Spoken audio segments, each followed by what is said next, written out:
Uh, I want to start by sharing a story of Mullah Nasruddin.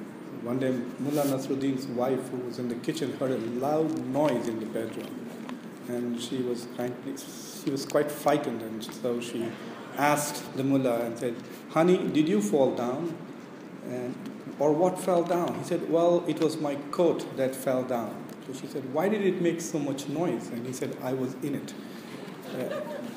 So when the state of Egypt fell down a few weeks ago, it made a real loud noise, because along with it went hopes for democracy and political change that we had anticipated with the beginning of Arab Spring in 2011. Having said that, I want to talk to you about a verse in the Quran that all of you are familiar with. Bismillah ar-Rahman ar-Rahim. Inna Allah la yughayyiru ma bi qawmin hatta yughayyiru ma bi anfusihim. We are all familiar with this verse. A lot of people talk to it. I think all theories of change owe a lot to this verse, and they are a commentary on this verse. There is a tafsir of this verse, which establishes two things which are very important.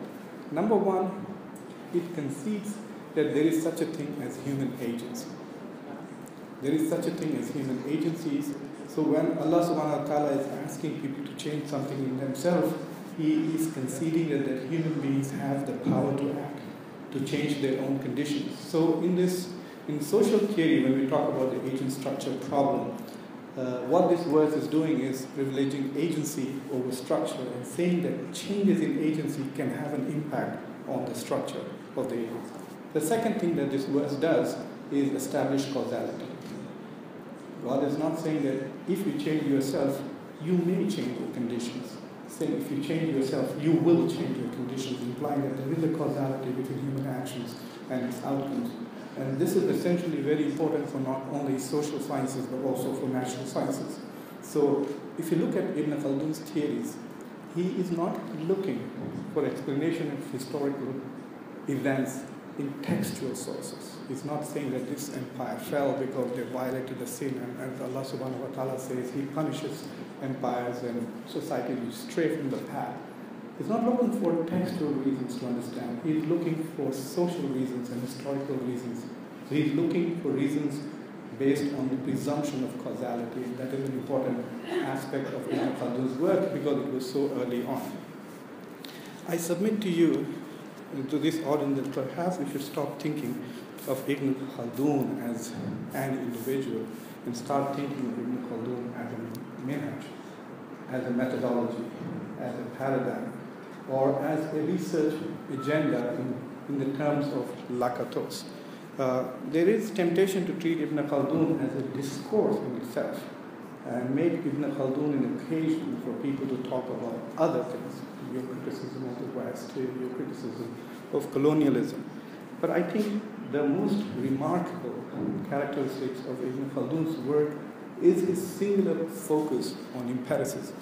And so if you try to make him an occasion to discourse about other things, I think you lose the whole story.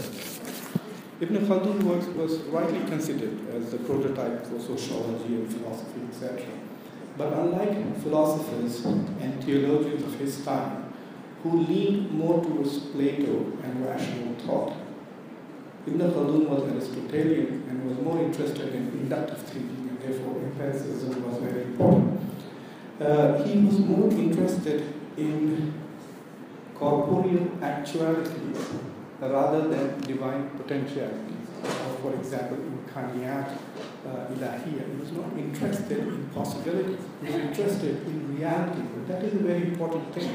For example, in his discussion of the state, he does not waste time discussing Plato's imaginary city of the virtuous, the city that is governed by philosophers, because in his opinion it never existed and therefore is not worthy of attention. He's only discussing those events and those types of regimes that have at least had one incident in history. So he's very empirical, singularly in that sense. The Sufi in me also sees the Sufi in Ibn Khaldun. I see Ibn Khaldun's search for a science of history as a mystical quest.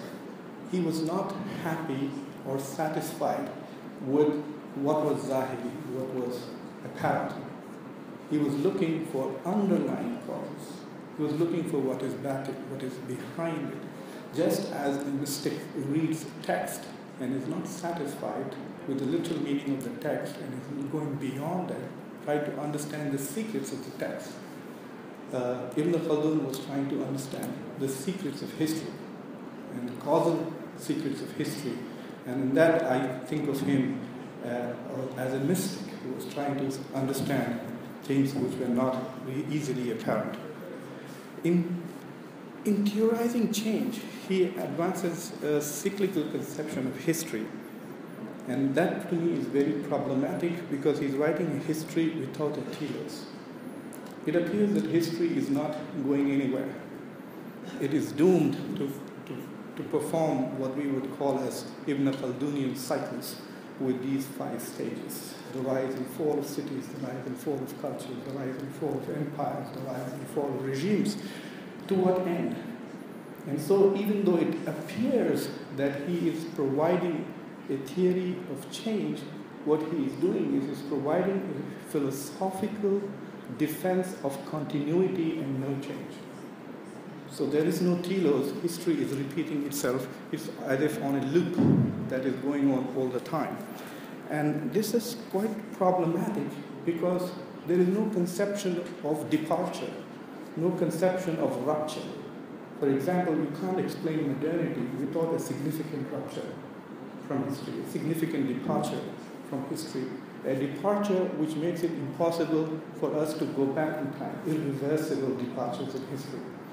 And this is especially problematic because the advent of Prophet Muhammad, peace be upon him, is a rupture in history.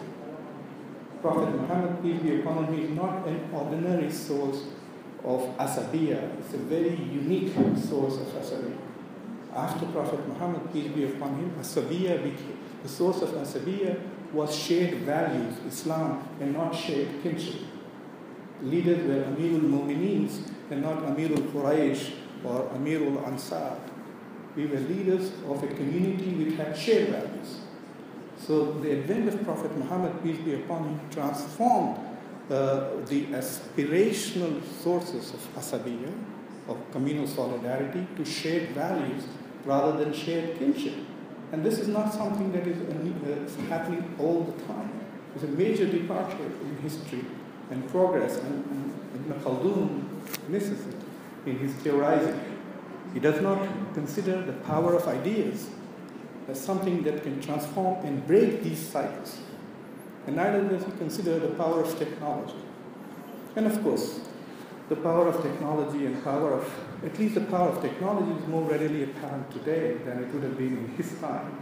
But the power of ideas should have been apparent even in his time, especially after witnessing the impact that the advent of Islamic values have had on global politics, culture, etc. Nevertheless, it is very interesting that he ignores Islamic eschatology to advance a theory of change, which is essentially a theory of continuity. Coming to this theory of asabiya, I find it very fascinating that he essentially posits asabiya as a necessity to solve collective action problems.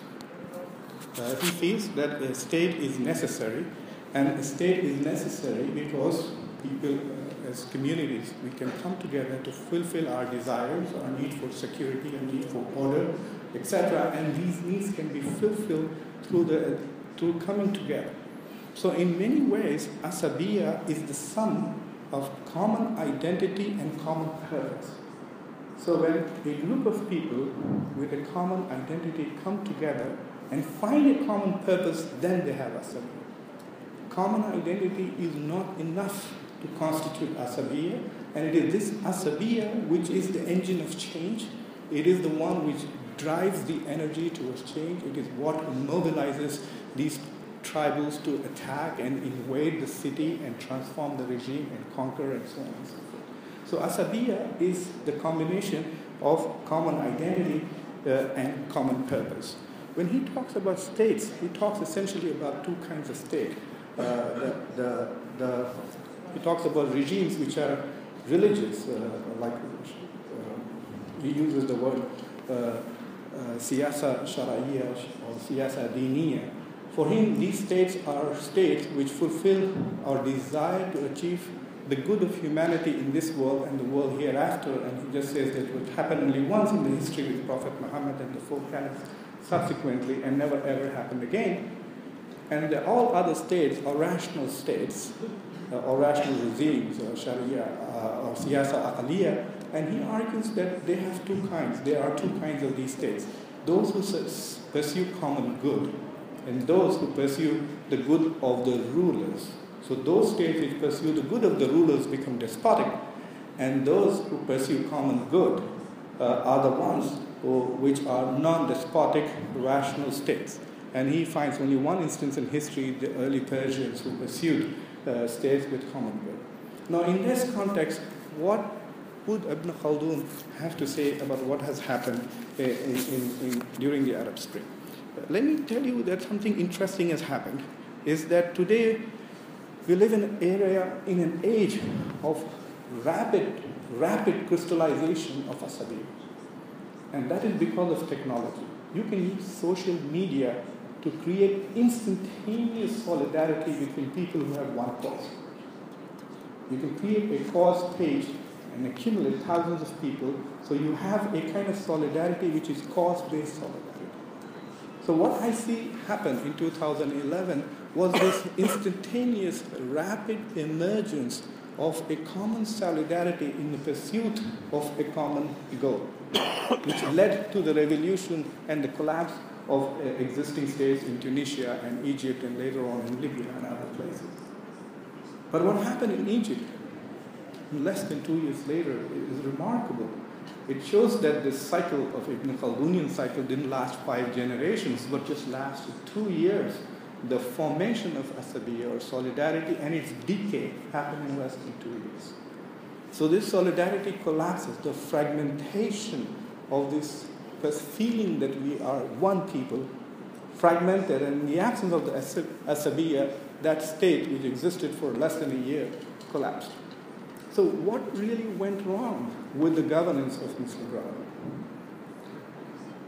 I don't have enough time to go in a lot of detail, but if you look at the constitution which the Muslim Brothers passed, that constitution destroyed the sense of common identity, and it destroyed the sense of common purpose by privileging above all else Sunni fiqh as the complete arbitrator of values and laws in that country, making everybody else who didn't subscribe to it as outsiders. It is the constitution which did not posit itself as the final arbitrator of all laws. It took an outside, unelected agency as Al-Azhar University as an arbitrator of what is constitutional in the country in terms of laws, and also stipulated that would be determined by the Sunni fiqh. When they did that, they went into what Ibn Khaldun would call as a regime which is consolidating power, but they also became a regime which is essentially trying to advance the good of the rulers and not the common good of everybody in that country, thereby destroying the asabi and trying to consolidate a subset of goods and interests. They destroy the asabi, and so you can see the state fall. So we live in an area where, in an age where identity and Ibn Khaldunian asabiya it's like fast food. You can cook it up very quickly, and it's like drive-by. So the benefits of this drive-by asabiya is a drive-by state which lasted for just 1 year. It was based on flimsy common agenda, and it collapsed. Rather than building on transforming this shared identity into shared values and a shared vision and a shared goal which is long-term, you can sustain asabiya by having common goals which are long-term. And I think that is where the current Arab Spring is failing across the board, whether it is in Syria, whether it was even now in Tunisia, is the inability to sustain asabiya by combining common identity with common goals. And that is where the failure to understand the nature of the modern state. And that is very important, and I think Ibn Khaldun has a lot to say for that. I'm very fortunate to say that this panel has stuck to a time, and we started at 5 minutes to 12. So we still have 20 to 25 minutes for questions and answers. And I will be happy to take, if someone can help me moderate or at least take the mics around, I'll be happy to entertain questions for 20 to 25 minutes. Thank you very much.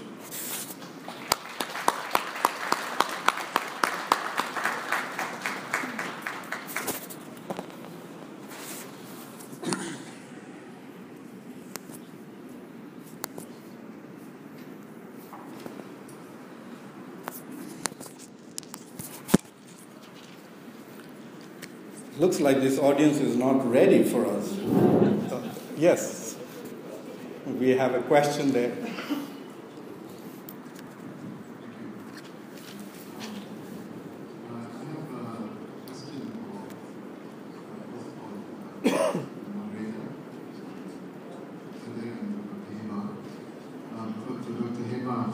Very simple question. If you were to reflect on the relevance of Khaldun for Egyptian society today, or rather the meaning that Khaldun has for Egyptian society, you may be aware that Egyptians did not give Khaldun a very warm welcome, partly because he criticized the Egyptians